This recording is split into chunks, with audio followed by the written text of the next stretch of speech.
These two women are trying to help him. He runs up and he grabs one of them, man. Like a guy that big can snap a woman's neck like a pencil stick. So I ran up behind him with a hatchet. Smash, smash, smash.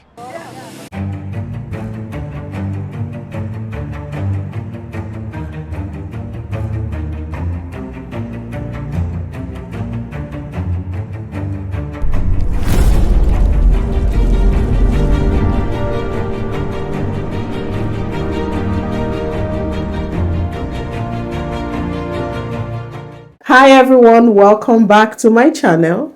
This is Stories with Oluchi, and to my left is my dog Teddy. Teddy is gonna help me today talk about this story, so I hope you hang around because we have a lot to talk about. We're gonna talk about Kai, the Hatchet-Wielding Hitchhiker. I know some of you have seen this documentary on Netflix, but I think we need to look closely into this story. It's interesting. I never actually knew something like this happened until Netflix aired it. So as you can see, Teddy wants us to get right into it.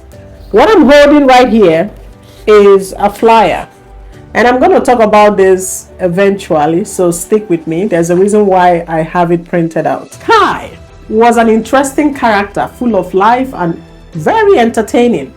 Now, the Netflix documentary, The Hatchet-Wielding Hitchhiker, tells such a cautionary tale about him. It's not just a story about a guy who went viral overnight and ultimately proved unable to handle the attention.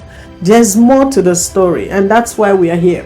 So, Kai handled his fame the way he approached everything else, appearing to not give a fuck, excuse my French, combined with his suffer-dude demeanor, a musical talent, and Robin Hood style altruism. For example, he would shoplift a cart full of goods and give it all away to strangers, homeless people like him. Kai became so popular that people wanted to get to know him. People wanted to be so close to him. But before you ask, how did he become popular? What's so special about Kai? I mean, there are lots of homeless dudes who probably do the same thing he does. Well, let's just say that Kai was in the right place at the right time, and that was how his fame took off. On February 1st of 2013, a man named Jet McBride steered his car right into PG&E worker Rayshon Neely, pinning him against his own truck. Bystanders rushed towards the scene. They thought it was an accident, but then they realized that this driver was actually deliberately trying to kill this man, and he kept saying something about Jesus Christ and yelling racist slurs at the man he pinned to the ground. So people could not get him off the guy. He wanted to kill this PG&E worker. Now, the exact thing the driver was saying was, all these niggas, quote unquote, have to go. They have to die.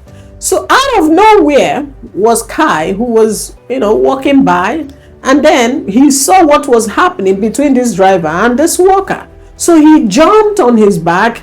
He had an axe with him, which we don't even know where he got this axe, and he began hitting the driver on the back until the driver fell to the ground and let the black guy go, right? So the way he did it, the way he appeared out of nowhere, kind of got everyone interested, like, wow, if this guy wasn't here, maybe something bad could have happened to the worker, right? And fortunately, there was a presenter who was right on the scene. In recounting what happened, Kai told the reporter named Reisbeck that when he saw the driver of the car he'd hitched a ride with wailing on that woman, apparently he had been on a ride with this driver initially before, and he was dropped off, and then he saw what was going on and came out to help. So he said when he saw what was happening, he ran up behind him and smashed him. Now, what made Kai so popular was the way he demonstrated himself, demonstrated what he did to the driver. He said, smash, smash, smash. That kind of became an internet sensation. It became a meme. It became a GIF. People were sharing it, that particular place, the way he demonstrated it on the news. Kai didn't know he was going to be famous. Nobody saw that coming. So the presenter on himself didn't really, it was just a regular day at work for him. When the journalist asked Kai why he did what he did, Kai said, if I hadn't done that, the man would have killed more people. So this was Kai rescuing, being there, trying to be the good guy, doing the right thing. Now, the story aired on the news that night, a quirky local story, but after the journalist uploaded the entire 6-minute interview on YouTube, a star was born. So long story short, everyone started looking for this guy. Everyone wanted to interview him. Everyone wanted to get to know him. He became famous on the internet. He went viral, social media, everywhere. Everyone wanted to know who this guy was and why he was homeless in the first place, because he sounded like a cool dude. He sounded like a good person. He has a good heart. So what's the story with him, right? But luckily, the journalist who interviewed him the first time was the only one who had his direct contact information. So he was the only one who could get through to him. And guess what? From all over the world, other journalists were contacting him to get in touch with this guy. They wanted to have an interview with him. But he was a smart guy. So he decided to go look for Kai. Remember, Kai is homeless. Kai is a nomad. He walked from different places. He has no permanent residence. So it's actually hard to track him down. So this journalist set out on a 2-hour drive looking for him. Of course, when he went back to where he saw him, he was no longer there. But eventually, he contacted him via email and they agreed to meet. When the journalist met Kai, he found out more personality about him. Like, he sang for him on camera. He did some weird stuff, but he also had a problem concentrating in a conversation. For example, his mind was running in different places. He took everything like it wasn't serious. Nothing felt serious to him. There was a time the journalist wanted him to sign the contract so that they can start preparing him for the world, because everyone wanted to meet him on an official level. You have the big TV channels wanting to interview him, but the guy was just all over the place. He didn't really care about those things. So this is who Kai was. He wasn't really interested in the fame and all that. But eventually, he ended up on different channels. He was on different talk shows. He was interviewed. He continued to trend online. On May 13 of 2013, barely 3 months after Kai went viral, a 73-year-old lawyer named Joseph Galfi was found beaten to death in his underwear in New Jersey. The next day, Kai posted on Facebook. He wrote something like, "What would you do if you woke up with a groggy head, metallic taste in your mouth, in a stranger's house, walk to the mirror and see semen dripping from your side of your face, from your mouth, and start retching and realizing that someone had drugged, raped, and blown the fucking load in you? What would you do?" So this Facebook post seemed to be like Kyle's confession somewhat. This is him narrating his own side of the story ahead of time. He did not report to the police. I mean, clearly he was asking people what would they do if they realized that someone had sexually assaulted them, molested them while they were drunk, right?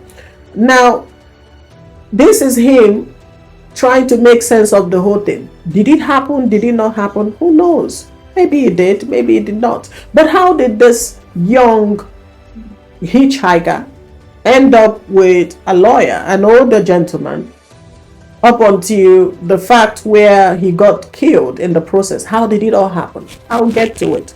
So after finding a piece of paper that said Lawrence Kai and a phone number at the lawyer's house, investigators Googled the name and wondered if the result, Kai the Hatchet-Wielding Hitchhiker, who's been trending on social media, if it's the same guy. They also found a train ticket at the scene, which prompted them to check surveillance footage at the train station, where Garvey appeared to hand the ticket to and hug a guy who from the back looked like Kai. So if you understand what's going on here, the police, while investigating who killed this lawyer, found the train ticket in his house, and they also found a name about a piece of paper with Kai on it, right?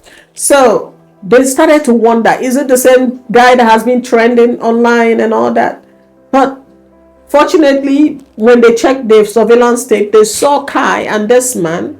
The man was buying him a train ticket, and then he gave it to him, and they hugged and they left. So now this story does not correspond with Kai's Facebook post, whereby he's asking, what would you do if you woke up and found out you were molested?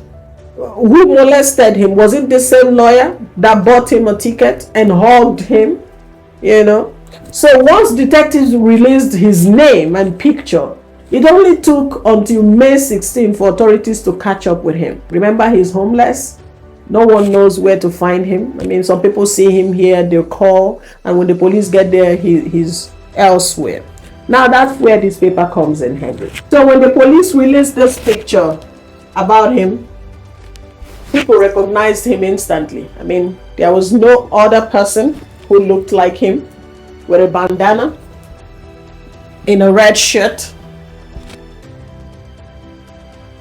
and a backpack. So when he was finally arrested, he was interrogated. Kai said that he was hanging out in Times Square in New York when Gaffy, the lawyer, approached him and offered him a meal. He ended up eating takeout and watching TV at Gaffy's house, and he spent the night.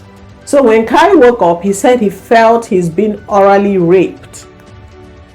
What Kai is saying, that the man drugged him and raped him, basically. The next day, Kai posted on Facebook, remember? So now, in that Facebook post, it was elaborate, basically asking, what would you do if you're in that situation? He did not confront the man about what happened, but he told the man that he had to be somewhere, that he was going to meet up his friends in another part of town, so he needed help getting to the train station. The man agreed, took him there, took him to the train station, bought him that ticket. That was what was seen on the CCTV camera. Bought him a ticket and told him to call him if he has any other issues. So he left Kai at the train station. Now Kai told the police that after a couple of hours, his friends did not show up. So he decided to call the lawyer again to come and pick him up. Now, this is someone who said that he was molested the first night, that he was raped, right? So he calls the lawyer again, and the lawyer came, picked him up, bought some food and drinks, and they went back to his place. So on that second day, he says, was when the murder happened. He said that when they got to the lawyer's house, the lawyer made burgers and they drank a few beer. He told the detectives that at some point he woke up on the floor to find the man in his underwear trying to pull down his pants again. And then he just snapped.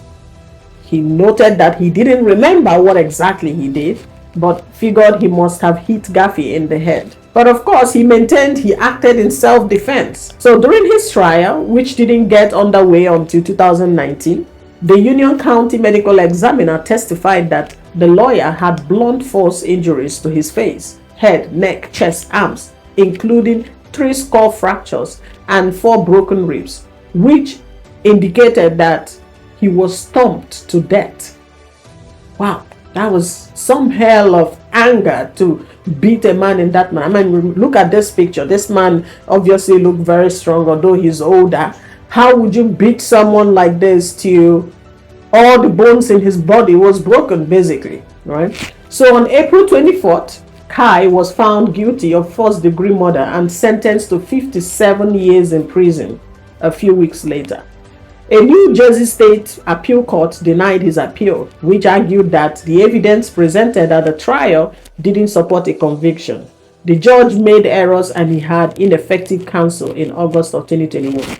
Now, in their ruling, the appeal judge rejected his sentence that he was defending himself from being sexually assaulted, writing that the lawyer was an older man, smaller in stature than the defendant, and the severity and number of his injuries supported the jury's conclusion that Kai knew his actions created a substantial risk of death, or that he was aware that death was practically certain to result. So, what this part is saying is that the reason why they denied his appeal, he wanted freedom, he appealed the case and all that, but the judge insisted that he did this deliberately. He was not trying to get away. This is not a case where you discover someone trying to pull down your pants and you push them to the corner, grab whatever you can, or even run away naked screaming for help. No, he actually wanted to kill this man, right?